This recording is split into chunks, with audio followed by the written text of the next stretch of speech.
네, 안녕하세요. 산업공학과 1사학번 정유민입니다. 요즘 여러분들 중간고사 기간이라 시험 공부하기도 바쁘고 또 과제하랴, 누구는 말도 대본 쓰느라 정신이 하나도 없으실 텐데요. 저도 요즘 같은 때에는 매일같이 자고 일어났는데 종강날이었으면 좋겠다라는 말을 입에 달고 삽니다. 이렇게 정신없이 바쁘고 삭막한 삶을 살고 계신 여러분들께 이번 학기 또 중간고사 끝나고 난 뒤에 하실 수 있는 즐거운 문화생활 방식을 하나 소개해드리려고 하는데요.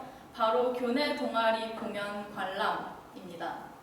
네, 저는 춤동아리 두 곳에서 활동을 하고 있지만 사실 1년에 영화관을 2번밖에 안 갈 정도로 삭막한 삶을 사는 사람인데요. 이런 제가 한 학기에 교내 동아리 공연을 7개 이상 보러 다닌다고 하면 믿기시나요? 저는 오늘 교내 동아리 공연의 매력에 대해서 이야기하려고 합니다. 제 이야기를 듣고 나시면 저 사람은 저래서 공연을 이렇게 많이 보러 다니는구나 라는 생각을 하실 수 있을 것 같습니다. 저는 우선 교내 동아리 사람들에게 여러분이 얼마나 중요한 존재인지를 설명해 드리겠습니다. 그 다음으로는 이러한 교내 동아리의 공연들이 얼마나 여러분들을 위한 맞춤형 공연인지를 알려드리고 마지막으로는 이 공연들이 굉장히 양질이라는 점을 설명해 드리겠습니다.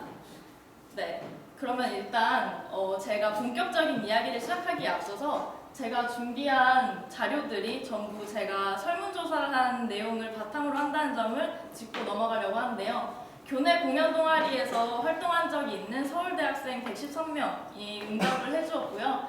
대충 이제 대략적인 분포는 다음과 같습니다. 꽤 다양한 사람들이 조사에 응해주었으니까 믿고 보시면 될 것 같습니다.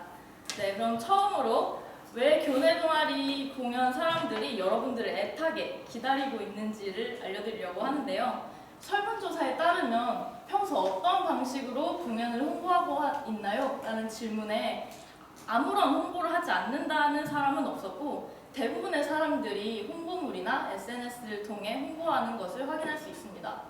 그런데 인쇄소 아저씨 말에 따르면 이런 포스터 300장 정도를 인쇄하는데 15만 원 정도가 든다고 해요. 이렇게 거금을 들여가면서 포스터를 뽑고 또 붙이러 다니는 일을 대체 왜 하는 걸까요? 그거는 다음의 질문을 통해 알 수 있을 것 같습니다. 동아리 활동하면서 언제 가장 뿌듯했냐라는 주관식 질문에 절반 정도의 학생들은 만족스럽게 공연을 마무리했을 때, 공연이 성공적이었을 때 등을 이야기했고요. 나머지 절반 정도는 관객들에게 칭찬이나 박수를 받았을 때라는 이야기를 했습니다. 결국 여러분들이 공연을 보러 가는 것, 혹은 칭찬 한마디 건네는 것, 아니면 스마트폰을 꺼내들고 사진 한 장 찍어주는 것, 이 모든 것이 공연 동아리 사람들로 하여금 큰 기쁨을 느끼게 하고 공연을 하는 이유가 된다는 것입니다. 자, 그럼 다음으로는 공연 동아리의 이런 교내 공연들이 얼마나 여러분들을 위한 맞춤형인지를 설명하려고 하는데요. 자, 이제 저는 공연의 시기, 그 다음에 장소, 가격, 그리고 마지막으로는 노력 측면에서 설명해 드리려고 합니다. 아무래도 교내 동아리 사람들도 결국 서울대 학생이기 때문에 본인이 바쁘지 않은 중간고사 이전이나 중간고사와 기말고사 사이의 기간, 그리고 일정이 없는 저녁 시간에 공연을 하게 되는데요. 어디서 공연을 하냐고 물어본 질문에 대부분의 학생들이 교내에서 한다는 대답을 했고 교외에서 한다고 대답한 26명의 학생은 사실 밴드 소속이었습니다. 결국 특정한 상황, 악기가 필요한 그런 상황이 아닌 이상은 교내를 선호한다는 것입니다. 또 정말 중요하다고 생각하는 가격을 빼놓지 않아야 된다고 생각하는데요. 여기서 3,000원 그리고 0에서 5,000원이라고 대답한 9명의 학생은 역시나 또 교외에서 밴드 공연을 하는 학생들이었고 그 외의 모든 교내외 공연들은 언제든지 무료로 관람이 가능합니다. 자, 그리고 이러한 질문도 제가 한번 해봤어요. 해당 동아리에서는 서울대 학생을 위한 공연을 만들려고 어떤 준비를 하시나요? 라고 물어봤는데 20대를 위한 혹은 대중적인 노래를 선정한다.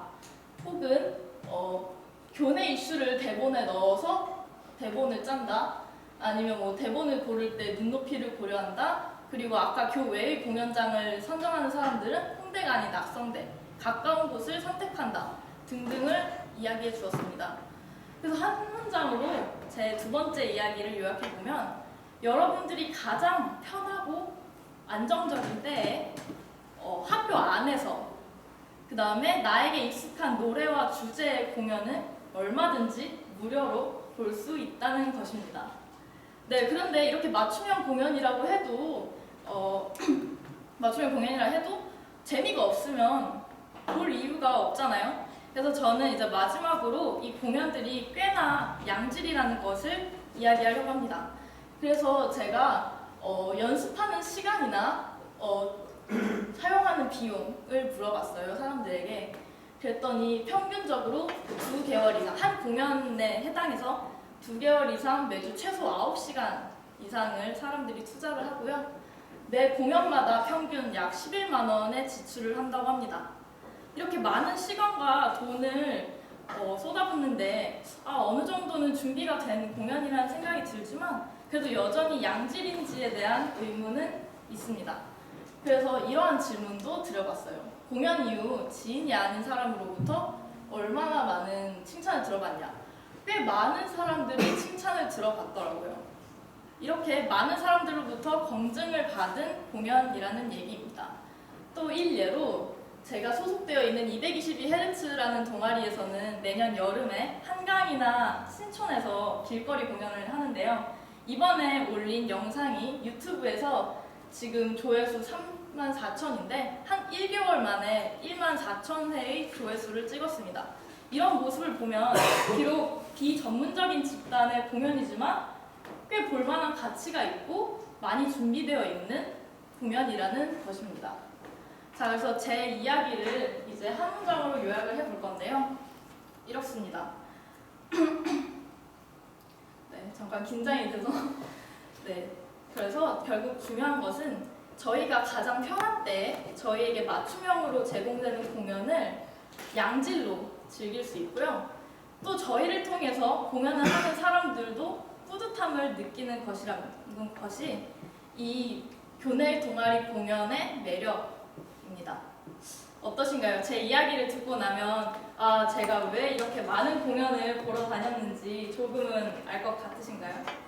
만약에 그렇다라는 대답이 들고 나도 한번 봐볼만 하겠는데? 라는 생각이 드신다면 중간고사 끝나고 난 뒤 가벼운 발걸음으로 교내를 돌아다니시면서 공연을 한 번쯤 봐보시는 것을 추천합니다. 그리고 이렇게 공연을 본 뒤에 꼭 한마디 남겨주시면 더 감사할 것 같습니다. 네, 감사합니다.